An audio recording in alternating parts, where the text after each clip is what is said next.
Welcome students to grey matter enhancer. দশম শ্রেণীর জীবন বিজ্ঞানের আজকে আবার কিছু এমসিকিউ প্রশ্ন আলোচনা করব। আজকে অবশ্য শুধু প্রশ্নগুলোই বলবো, উত্তরগুলো বলবো না। আজকে তোমরা প্র্যাকটিস করো, তারপর নেক্সট ক্লাসে এর উত্তরগুলো আলোচনা করব।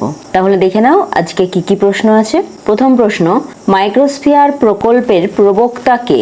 হ্যালডেন, এস.ডব্লিউ. ফক্স, উরে, ওপারেন।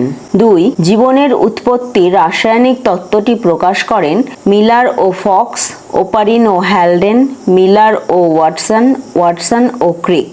3. পৃথিবীর প্রথম জীবকোষ মাইক্রোস্ফিয়ার, কোয়াসার্ভেট, ভাইরাস কোনোটিই নয়। 4. বায়োজেনেটিক সূত্র কে আবিষ্কার করেন? Lamarck, Darwin, Vries, Haeckel. 5. Miller ও উরের পরীক্ষায় ব্যবহৃত গ্যাসীয় মিশ্রণটি হল CH4NH3H2O, CH4NH3O2CO2, CH4N2CO2H2, CH4O3NH3CO2। 6. Miller ও উরের পরীক্ষায় CH4NH3OH2 এর অনুপাত ছিল 2:2:1, 1:2:2, 2:1:2, 2:2:2। 7. প্রথম সৃষ্ট নিউক্লিক অ্যাসিডটি হল DNA, phosphoric acid, ATP, RNA.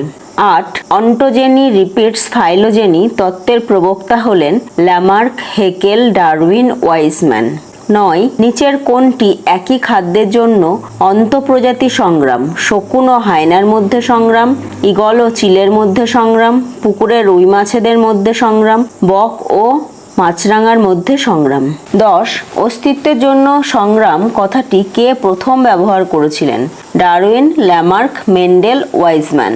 11. এর মধ্যে কোনটি প্রাকৃতিক নির্বাচনের বিষয় নয়? প্রাকৃতিক নির্বাচন, যোগ্যতমের উদ্বর্তন, অঙ্গের ব্যবহার ও অব্যবহার সূত্র, অস্তিত্বের জন্য সংগ্রাম। 12. ডারউইনের মতবাদ নিচের কোনটির ব্যাখ্যা দিতে অসমর্থ হয়েছে? যোগ্যতমের উদ্বর্তন, অত্যধিক হারে বংশবৃদ্ধি, অস্তিত্বের জন্য সংগ্রাম, প্রকরণের উদ্ভব। 13.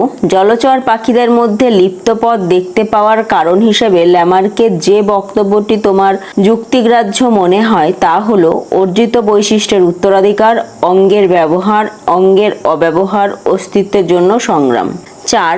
জীবাশ্ম সম্পর্কিত বিদ্যাকে বলা হয় এন্টোমোলজি, প্যালিওন্টোলজি, অ্যানথ্রোপোলজি, প্যাথোলজি। 15. কোনটির সঙ্গে বিবর্তনের সম্পর্ক আছে?